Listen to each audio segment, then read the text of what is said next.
the Lifelinks podcast, a platform to amplify Latina voices, to validate their story, and engage the comunidad worldwide. I'm your host, Consuelo Crosby, and also creator of this content.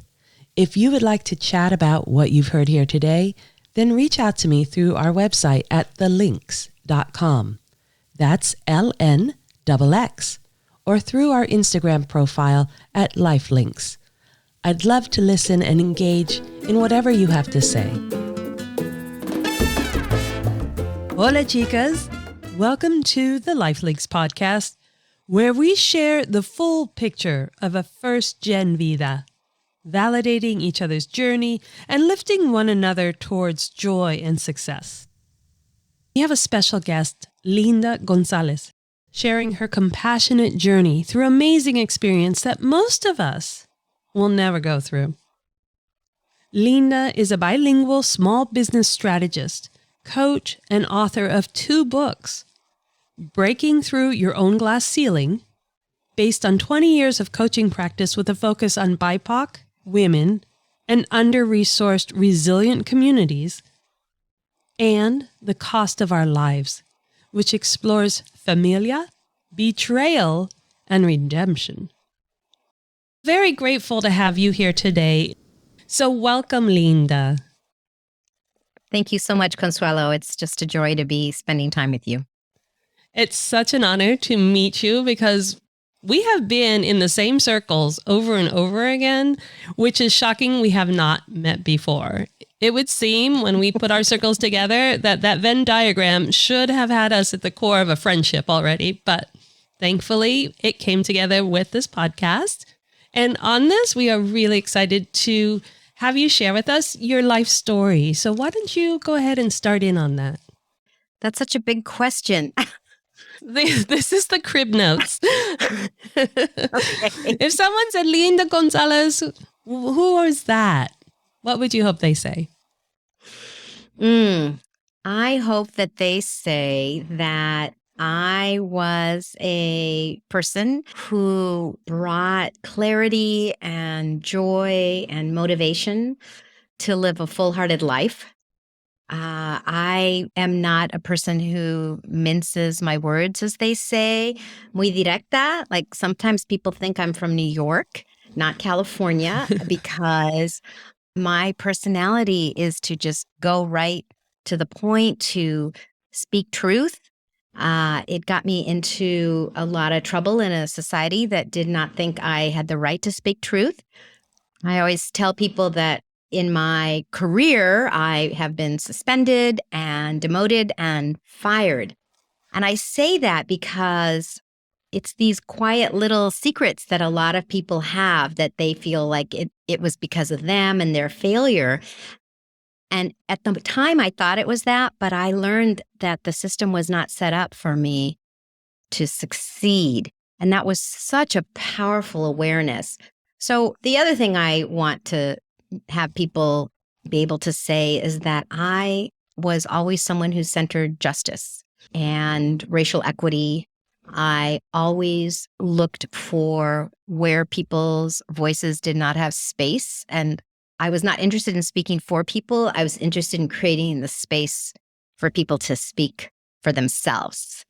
And I think that's a really important thing because when you have a big heart and you see what's going on, it's very easy to get into that fixer, savior mentality. Mm-hmm. And so for me, it's been a really important part of who I am and my life story that I have created space for people to find their voice.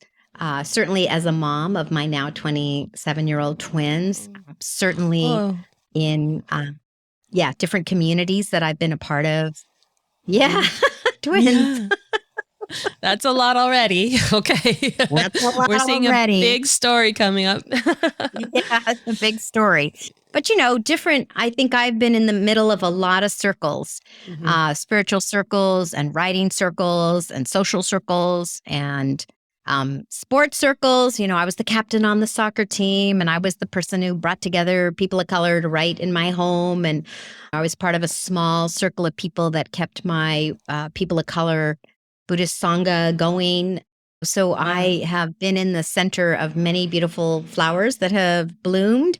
And one of the things I say is that I live a hashtag bouquet life because I have been the part of so many different, sometimes seemingly divergent aspects. And then I have found a way to pull them together the best I can, sometimes very messily and sometimes with great beauty. Oh, wow. That's very much an empathetic personality. And just it comes from within. Is that part of your cultural heritage, you think? Maybe your life links? Is that part of your upbringing? Obviously, it's just who you are. You don't have to try. You just do it. What do you think? Right. You know, I was having another conversation with somebody who has baby twins about the nature versus nurture. And I said, yeah, but what we never put in is society, right? Which I have decided that actually nature and society are more powerful than nurturing. And so that's really hard to say as a parent. Yeah. And, you know, it doesn't mean that I didn't have a lot of influence with my children, but I'm very aware now as they are older, how much, if I look back, that their nature, who they are as beings, has always been there. And that my job had been to be aware of that and to nurture that part, their nature, right? And that how society in many ways has been this battleground for all of us to try to hold on to our nature and our well-being. So where did it come from? I mean, yes, you're right. I think it was my nature. And I think in terms of my parents and my life growing up, I grew up with my father who immigrated from Mexico and my mother from Colombia. They met in Los Angeles, and we actually grew up in a variety of different white suburbs, which I didn't even realize for years, because in our home, it was all, you know, it was Spanish, and we always had somebody from somewhere in the family living with us who spoke only Spanish. There was a very Spanish Latinx cultural norm in the home. And we would step out of the home, and it was really predominantly, you know, kind of working class initially, and then middle class white folks, right? And so I didn't understand it because no one talked about it. It wasn't a conversation in my home about the suburbs. And I began to have to deconstruct what happened. Why did my parents do that? Like, why, as I say, why did they choose to raise us in West LA and not East LA, right? And to understand that they were looking for what they felt was the best environment for us to thrive, and were not aware of, and certainly didn't articulate, the cost. What do you think the cost is then? The cost is that I got a very isolated, separate sense of what Latinx families were. I was exposed to white culture and white ways of being, and I pretty early on got the message that they were better, and that I absolutely had to assimilate, and that I was going to be better off being as white as I could be, even though in my home it was this profoundly, different environment, just like totally different environment. And it wasn't put down. It's not like people said, oh, white people are better than us. Nobody ever said that. And my parents were not the kind of people who had dicho. Well, my dad had a lot of dichos, but they didn't, they didn't say things to me. It was more what I saw and what I understood from being out in the world about who had power, who was making decisions, and how that impacted me. Okay, so they never said outright, we're trying to assimilate into this culture. That portal of the home, walking inside and outside, it's head trippy. It really gets you spinning on your identity. Right. And I think that that is right. I was a very external processor from little on. And so I think that I always was somewhat rebellious. And I think that was part of my trauma, the way I manifested some trauma from all of that. I used to laugh and say there was one Latino family on every block where I grew up. And we all found each other because we carpooled Yes. to the Catholic school. Yes, absolutely. Right?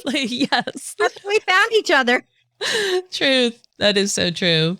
Yeah, we had the same. There was one family from Spain, one block over. And it's like, oh yeah. And that carload going to school was hilarious. But then you got out of the car and you're like, Right. The code switching started very early on. It's interesting. So when you say looking back, when you look back, was that part of a process for you? Did you do that regularly as you were coming into more adult situations? Did you reflect back often? I did, because in another way, part of my nature is to be very reflective. And also because I was put in environments where I was allowed to reflect. In other words, when I went through high school, I didn't have that much time to reflect, but I got involved with this very sweet, spiritually based group. It was called Search for Christian Maturity. And we would do these retreats, and it would be very emotionally based. And a lot of it was about people would give these short talks and talk about what was happening in their lives and decisions that they made. And so it was a very reflective process. And I remember at the end, you got to get up and talk about what the retreat meant for you. Mm-hmm. And I had invited my mother, and I got up and I was just sharing, my heart, my corazón, and like what it meant to me, and, giving her some love. The way she reacted to it was like, I must be a devil or something, because she couldn't take it in. And so that was a really powerful moment when I understood my mother carried a lot of insecurity, a lot of pain that she had not processed. And that impacted her deeply. And that it also impacted me in ways.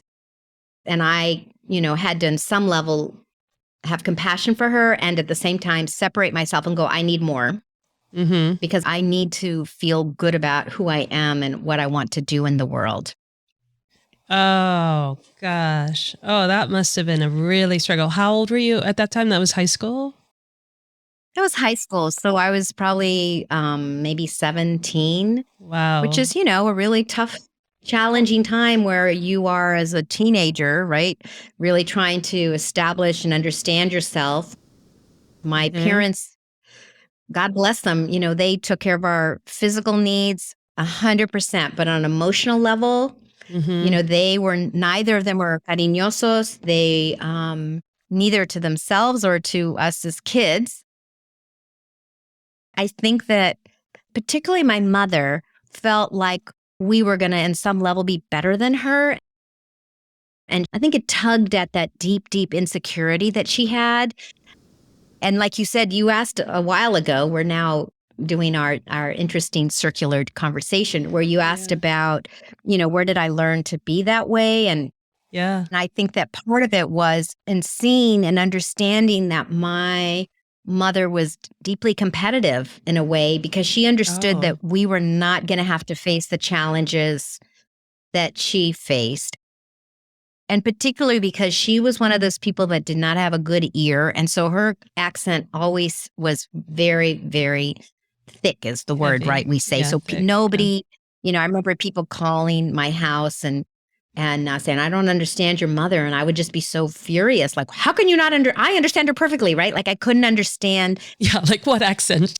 They don't have an accent. Right? And that's the difference between those two worlds. Yeah, huge. Like right there was the schism. And I was mad about it, but I couldn't have articulated at that time, like why that made me so angry and why I couldn't understand that, of course, these, mostly white people would not understand my mother's accent. Right. Oh, I hear you on that. And it's what you know, and it's what you grow up with, and you're very protective. You're very mature at a young age to have that recognition of how people are, the depth of their person, rather than taking it just for their surface actions. That seems to be part of your innate personality. So I was just wondering, did these retreats and the spirituality and this reflection and always being able to go back, is that where your writing stems from? Or was that also part of your personality? Yes and no. Thank you for that. Actually, you're right. Yes, my writing has always been a reflective process. It started when I was in 8th grade. Oh, And I just recently got rid of it. I said, you know what? We're done here. But I held on to I had my 8th grade journal, which was, a lot about boys. And it was a lot about, I would read. I was what was that called? Vociferous? Voracious? I think it's voracious reader. So I would write the books down that I read and I would grade them. Oh, that could have been another career. Still can be another career. Oh, yeah, right. I was already like assessing and analyzing literature when I was in 8th grade. So I never said that out loud. But that is hilarious. That is exactly what I was doing. But it was a reflection, at whatever in 8th grade. So I started keeping journals since 8th grade. Okay, there it is. And kept journals for years and years and years. I kept journals. And then I was also, what was the word we said? Voracious letter writer. Oh. And then people would say, yes. And they, back in the day, and they would say, oh my God, your letters are incredible. They're just, so interesting and so well done. So then I started making photocopies of my letters before I sent them. So I had all these copies of my letters because people were affirming my vocation before I was. But somehow in my mind, I thought I believed them. And so I had kept my journals and I kept the letters I'd written over many, many years. And that was absolutely one of my most important reflective processes over my life has been my writing. Oh, okay. Okay. So interesting. Again, you were born with it. This is innate to who you are. This is what you were meant to do. And from critiquing books to writing your own, did those journals lead you to your first book, The Cost of Our Lives? Oh, that is a great question. Well, let me just say that when I was writing my book, I did refer back to the journals because I thought, well, this is where I can actually see what I was thinking about. So when I was writing about certain ages, I could go back and find the journal from that time and read it. I don't think it caused me to write, but I think that it was great research material. You already had it, yeah. Yeah, I already had like research on myself, which again, who does that? Who has that, right? So the journey was more about when I was an undergrad at Stanford, and I was so overwhelmed there. Wow, congratulations. I didn't know you went to Stanford. I missed that. I did. It was all very enriching, but also just very much a place where I didn't feel I belonged and where I was always struggling and I did not know how to ask for help because I'd always had good academics without trying hard and I had never learned how to study. I'd never learned all kinds of things that was very much exposed when I was at that school. So it was painful in many, many ways.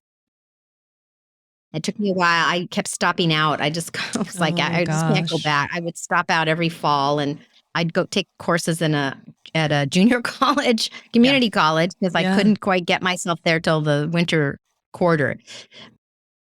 But when I was there and I thought, okay, I got to graduate. They used to call it the Red Book. Back in the day, it was a book. Yes. And it was every degree that Stanford. I read that book from cover to cover. And the only degree that I thought I can do this was English creative writing. Like I was like, I can do that. And that's how I chose to be. I was affirming my gift, but nobody else was in a way. Like I took my courses, but nobody really talked about how are you a writer in the world? There was no practicality because, so many of these schools don't think of it as a real degree. Like to be able to write's incredible. Yeah. See? Yeah, that's when you're living from your soul all the time and the soul is always guiding you where you're supposed to be and your brain's totally out of it. Your brain's not questioning it and brain's like, okay. But see, there's another 6 degrees of separation because I lived 10 minutes from Stanford. We should have There met you a go. long time ago. You were born a fighter. You were born an empathetic fighter, which those two don't usually go hand in hand. And so you go through Stanford, you have an English degree, and you know you love writing, obviously from a very early age. Voracious is no longer a good enough adjective for your reading, because who reads an entire catalog of a university's offerings? This is beyond reading. But then you get out and no one's like, here's what you can do with this. That's right. That's right. And so how did you find your way forward? Well, there are many years to finding my way forward. I'll tell you where there was a bit of the spark where the light got turned on. I still did writing in different forms, but the babies were born, and I lived in Berkeley at the time in California, and there was a call out for an anthology written by mothers. I wrote this essay, and then I sent it off, and they said, yes, we will publish this in our anthology of Berkeley moms. Wow. So that was really the spark that drew me back into my writing as something that I wanted to preference. They wanted to change the title of the essay, and I said, nope. And then in the end, they titled the entire book, my essay, called The Life I Live Now. Oh, fantastic. Yeah, because people were like, oh, are you getting your life back? And I go, I never lost my life. My life just changed. Yeah. Like this whole way that you lose your life when you have kids, I was like, nope, I didn't lose my life. It's now a different life. And I think it's because I had started to go out and play soccer again. Because fun fact, I played soccer on and off for 30 years. Wow. And I started playing in 1972 when Title IX passed, which of course I had no idea about until I started writing an essay about my life in soccer. I did my research as a good writer does, and I went, oh my God, I was the first year that girls could play soccer. I was there. Yeah, louder for those in the back. Hello. Yeah. Hello. Yeah. There was a time when you were not allowed. Right. And it wasn't back in your great-grandparents' era. This is the here and now in our lifetime. Yeah. Wow. The 70s. Yeah. So how did you say, I just want to play soccer? And your parents went, okay. No. My dad was a big amateur athlete. I carry forward that inheritance and that process. So he, played soccer for many, many years. And then when the minute that girls could play, he enrolled my sister and I in teams. Yeah, he was like, no kidding. Nope, my daughters are going to play. My son plays and my daughters are going to play. He's the one who just said, no, you're going to play. And I was like, okay. Oh, for heaven's sakes. That is so not typical. Oh, for heaven's Not sakes. typical. Yes. Not typical. Yeah, right. I used to say, in this essay that I wrote, I said, instead of giving me my quinceañera tacones, he gave me a pair of soccer cleats. That's more empowering. He knew you. See, he did his parenting well. He knew who you were. He didn't go by what was happening. I think so. My parents were both real fighters. And so there was a part of them that even though they were very annoyed at me because I disagreed with them all the time, and, I pushed for what I wanted, they appreciated me on some other level. They saw me as someone who was a fighter, and they somehow connected that to who they were. Yeah, it must have made them feel comfortable in one regard, that you were understanding of who they were because it was coming out of your own personality. But I'm sure it made them feel safe to be with you, given that you were this fighter. I mean, I think that there was some level of respect. And again, this is not anything that I understood at all until years later when I was writing my memoir. And really, that was the real deep excavation into my life. So I did the essay, and then I started talking to another Latina mom at our kids' soccer. And she said, I want to write. And I go, me too. So we started getting together, like maybe 3 or 4 Latinas, and we would just write for like an hour. And then we'd read a little and we'd all clap because we were just kind of just like little babies starting out in our writing career. And then we created a writing group. It was all women of color. And then eventually all of our writing for each of us morphed into an actual book. So that's really what the impetus of the memoir was. Actually, I went to a writing retreat that a friend had, and the instructor said, what's the story you really need to write? And I said, the story of my father and his 2 families. There were lots of little twigs and wood that was put on the fire over a series of years. The kindling. Yeah. Kindle. Yeah. Wow. So this was all fueling the first book that was a culmination That's right.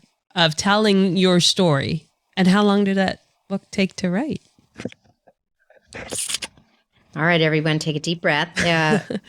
It was 13 years from when I started to when it was published. Wow. Yeah. That's dedication. But I'm guessing when you got into it that you just dug and dug and dug into what this was about. I dug and dug and dug. I was often in my bed writing with a, tissue box next to me. When you're excavating your life and your family's life, you are going to find all the things that were never meant to be found. It was a very healing process, but healing does not come easily, right? So there was moments when I would just have to stop and just sob and sob and sob, and then, get going again. And that's where all that community support was so essential for me, because no matter how cumplida I am, it's not an easy road. It's not an easy road. Being a writer or for the self-reflection or both. I mean, and raising kids and having my own business and playing soccer, which then morphed into tennis, but always being an active person and doing my strength training and my practicing yoga and doing my salsa dancing and, seeing people. And I mean, it was a full life. You live life large. I love it. You live life large. Yeah. I'm wondering when you came to digging deep, excavating, getting to your own story. This is your own story that you have to dig deep on. Was any of it associated for the tendency for the culture to be very hush-hush about certain things? I mean, I would say yes and no, for sure. There were all kinds of clues and obvious facts that pointed to what was going on with my father. And we were, my mom and him were just like, yeah, we're not going there. And so it was a very much a message of like, don't talk about it. Don't bring it up. And there was a lot of me that didn't care, right? Because it was already complicated to live my bicultural life as it was.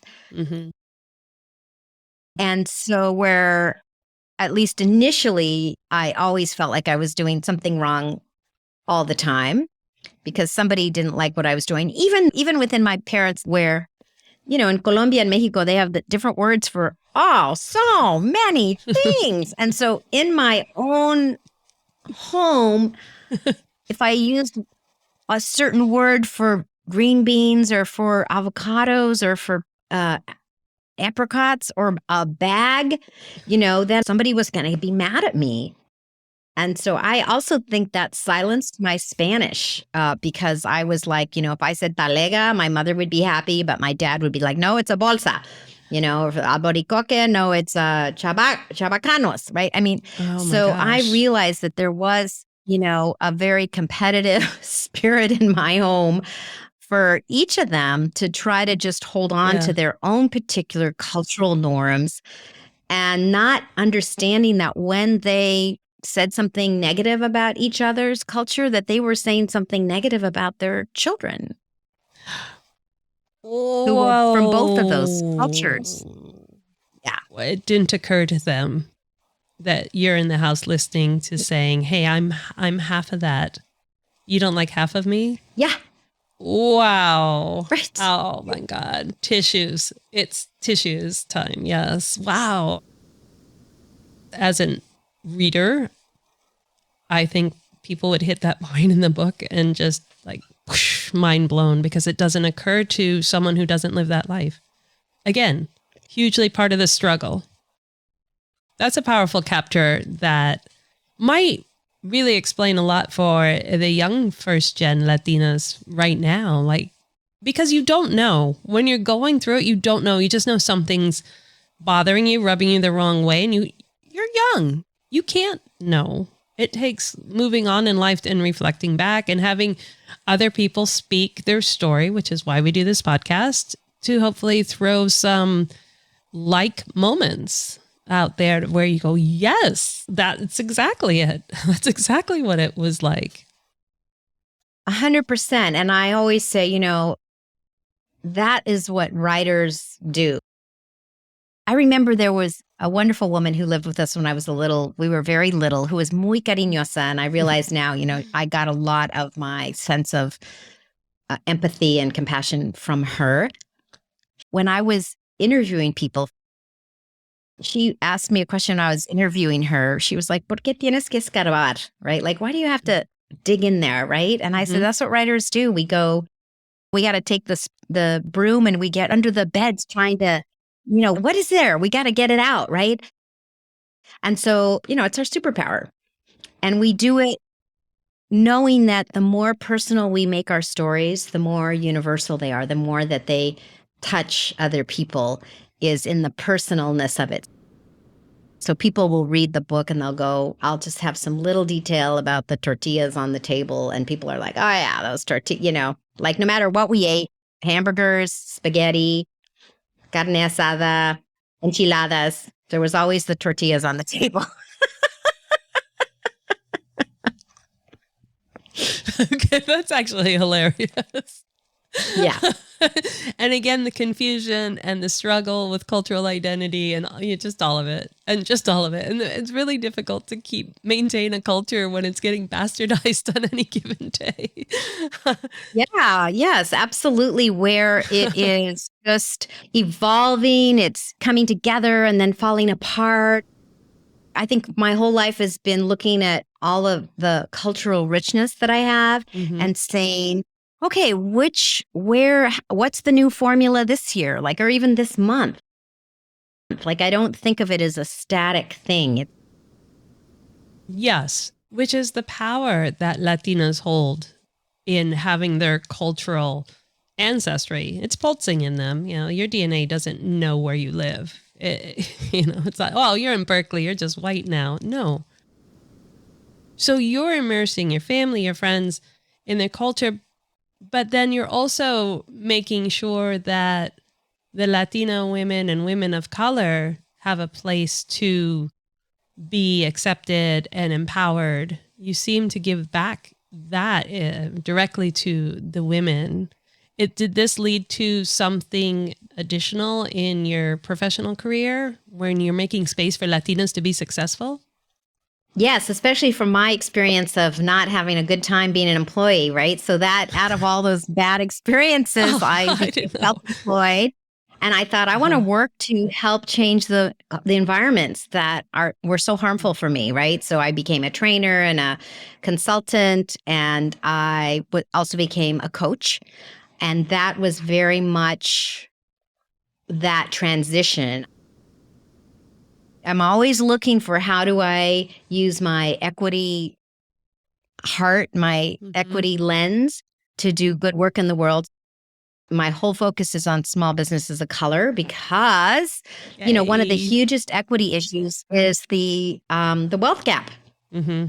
Small businesses of color are so passionate about what they're doing. They're so under-resourced. They just don't understand a lot of this. So I have been repurposing all of the things that I bring to the table from all that other work. And it's like getting, a new bouquet. Like, okay, I'm taking out these chrysanthemums and now I'm adding, birds of paradise, right? Like it's still a bouquet life, but there's now flowers that are no longer part of my bouquet life. And now there's different flowers that are part of my bouquet life. But the values and the purpose of what I'm doing, which is, liberation and joy for all beings, like that hasn't changed in all these years. It's now like I have this different way that I am doing it in the world. Oh, and we need about 100 million of you. Gosh, Linda, it's just so powerful and that it comes so naturally and you don't think about it, you just act. You're always seeing what could be done and you inherently already know who you are. So it naturally comes from you. You don't have to sit there and figure it out. Well, yes and no. I mean, you still do have to figure it out. And that I have to be so clear about my purpose, right? And whenever I work with coaching clients, I always have them work on their purpose because I go, if you aren't crystal clear about your purpose, when all the problems start happening, you'll quit. You will start internalizing. That's my second book, right? Breaking through your own glass ceiling. Like you'll begin to internalize all those messages that, you were not meant to succeed. You're going to fail. I don't even know why you try, right? All that deep stuff. And so that for me is, you don't see it. You don't see the grind, like the day-to-day ways that you and I and everybody gets through our days and gets things done. You can see our end product, but people cannot possibly understand each of our particular journeys and all the things that we have done. But the most important thing is we're never alone. There's always other people who are grinding away like we are because we believe so deeply in what our values are and what change we want to see in the world. Yes. Empowering these women, and especially in the small business, can fuel someone, especially a Latina, a woman of color who has this really heavy wet blanket of society on her. Oh, you could just light up and burn through that wet blanket. So your second book really focuses on empowering women to not feel held back. And yes, you have it. Well, actually, it empowers them to accept that most of what is going to be their problems in their lives and their wanting to achieve their dreams is that they will be held back, not by systems that were not built to support them. So I said, you know what, vision boards and affirmations are not going to make up for unjust policies and procedures. They just aren't. And there's a way where many motivational self-help books tell people, if you just meditate and practice yoga and tell yourself you love yourself in the mirror 10 times, and my book is like, no. There are real glass ceilings. They're real. We experience them all the time. Mm-hmm. So how do you still live a full-hearted life in spite of real glass ceilings? And that the part of that is that you begin to understand what you've already internalized. And then you begin to dismantle your internalized glass ceilings. Where have you believed that you can only earn a certain amount of money? Because if you earn more, you're greedy. Oh, that's so true. Right? Or my goodness. Right? Or you're not. I cannot tell you how many women of color, people of color, Latinas I have worked with who have a glass ceiling on how much they get to earn. And when we dig into it, it's kind of like, because they've got all these messages that, that you can't be wealthy, you can't have money and not be greedy. And I'm like, oh no, profits means more purpose. Profits means more opportunities to help your familia and your community. It's a different way of looking at profits, that it's about human earth and environmental benefits, right? Right. Yes. And it's very necessary to take ourselves out from what we are experiencing, though. Even in those toxic work environments, you associate it with the greed of the corporate mentality where you don't want to be that and you don't know how to embrace yourself in a different vision of what wealth can mean and the power of wealth. That's right. And part of it is accepting your own internal wealth, and that being wealthy is not just about money. It's about your lived experience, your culture, your capacity to care about other people and allow people to love you and help you. The amount of times I have to support my mostly women of color clients to let people love them up and give them help is huge.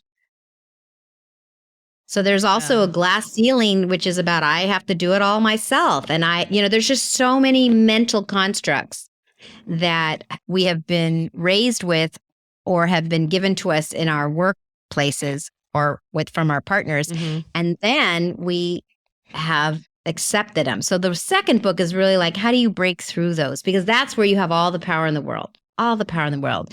Like, can you do something about racist, sexist, homophobic policies that impact hiring? I mean, you could, if you got into HR or did other things, but you can begin to excavate, right, escarbar, and understand where you have bought into it and believed it, but because it's unrelenting, Consuelo. Yeah. It's unrelenting. It happens. Yeah. It's not something in the past. A lot of it started when we were little. It's like you have to accept a lot just for survival purposes. Absolutely. And then you lose track. Absolutely. You lose track as to why you're doing it, especially because you're doing it as a young kid and anybody, even if you're born here and have 6 generations of Americans as your heritage, you're doing things as a little kid that you don't acknowledge as to why. And they just become you and you pass that on. Right. The unexamined life. Yeah. Oh, is that the next book, The Unexamined Life? No, I do have another book, but it is a book about examining your life, 100%. I've heard this described before, and I've been really adopting it because it keeps me focused. That how you view wealth or how you view yourself in your business, especially for our entrepreneurials who have their own business and dealing with your clients and having boundaries, seeing yourself as worth wealth, worth what you charge, worth the amount of effort and blood, sweat, and tears you put into your product, that we don't go cheap on that. And yet that can be associated with how we view ourselves. Like you were saying, if we don't hold value for ourselves, we don't hold value in our product, in our business, in our wealth value either. It's a direct association. Do you think that's on point? Yes. I think it is on point. And we also don't hold value for the generations to come, because the whole point of wealth and generational wealth is about creating access to the generations that are, to having value for them. Because, I think a lot of the younger generations are not pleased with us and feel like what they are inheriting is a very sick, problematic world. And so for me, I am thinking, okay, that is true. So what is my part in doing what I can to make this a healthier world? And part of it is, because part of my purpose is for the generations to come, right? Which is very culturally indigenous. It is about today, but it is all about, the word sustainability is the hot buzzword. And before indigenous folks around the world had to think about sustainability because the world they didn't go steal it from somebody else. Yeah, they had to figure out how to live in where they lived and make do with what was there for them in there. They didn't have it shipped in trucks to them and fruit that's out of season, quote unquote, like all these subtle things that we've gotten very used to, like when I want my whatever I want it, and I'm like, yeah, but what it costs to get you your avocado all year round, like that's a huge cost. Can you just live without them for like 2 or 3 months? It's not fun, but it's part of those small and important decisions we make every day about the world that we live in and how to be. I love this indigenous woman said, we're not taking care of the earth. Like even that is such human supremacy. The earth is taking care of us. Hello there. Like, we rely on the earth and we're killing it. Yeah, let's just change that whole idea that we're good stewards of the earth. And it's like, no, we are not. The earth is tending to us. Yeah. Which is constantly having to flip it over and just say, okay, what if we look at it from a completely different perspective and view? It's like in yoga where you do inversions, you do a headstand or a shoulder stand, and it's about going upside down. It's a whole different view. So how do we create practices to go upside down in whatever that means, right? How do we say, oh, I always believed this. What if it wasn't true? Oh, yeah. Disrupt what you know and go into the unknown and see what you learn from that. Oh, that's right. Wow.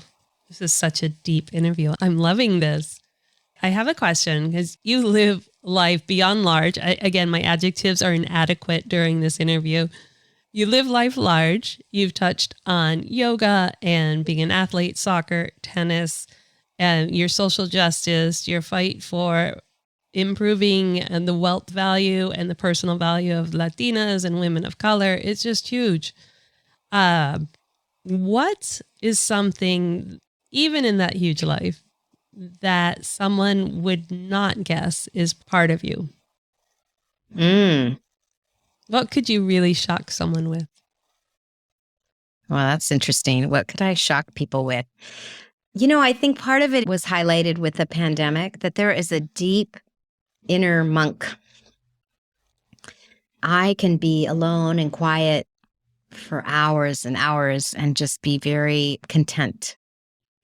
My natural tendency and when people meet me is a very extroverted, very, large aura, which is all true.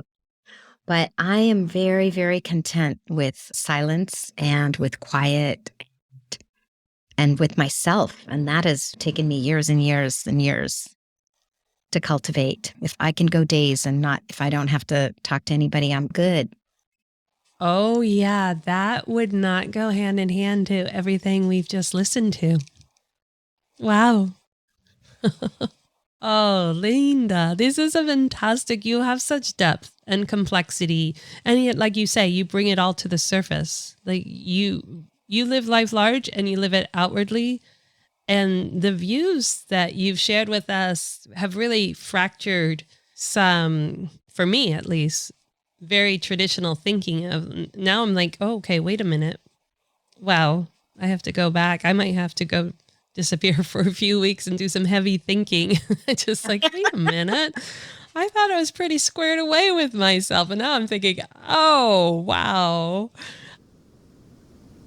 This is a very empowering interview. And I really, really thank you for sharing your time, sharing your story, sharing so much guidance, and sharing your books, which we will put out on the show notes and on our website, and have links to where they could be purchased so that people can go ahead and dig deeper. So fantastic. Thank you so very, very much. We really appreciate your time and your energy. Well, and I want to say thank you to you, because I don't get to speak unless you create this environment and there are people to listen. So it's all a web of interconnectedness, and there is nothing that we do that does not touch other people. Yes. If we want our story told, we have to have a place to say it in our own words and in our own time. And we have to want to listen to other people. 100%. Remember to take the time to share this podcast with your friends and family. Please encourage them to subscribe to the podcast by tapping follow or add, or on Apple, it's a little plus sign, on any of your favorite streaming podcast platforms so you don't miss an episode. They can also listen to episodes on our website at thelinks.com. That's LNXX. Get some peeks of what's coming up in our episodes on our social media at LifeLinks. And if you would like to be a guest on this podcast, then reach out to me via the email tab on the LifeLinks Instagram. The more we tell our stories, the greater our narrative becomes and the louder our voices. From the stories of your ancestors to your own and those of future generations, we want to listen and learn of your journey. Step into your truth, ladies. Ciao. Really appreciate the time you take to rate and review the podcast. Get the backstory and what you've heard here today and reach out to us at thelinks.com. That's LNXX. Because it's about time, it's about us. Stay in the groove on our social media at Lifelinks and get ready to make your move, ladies. Viva!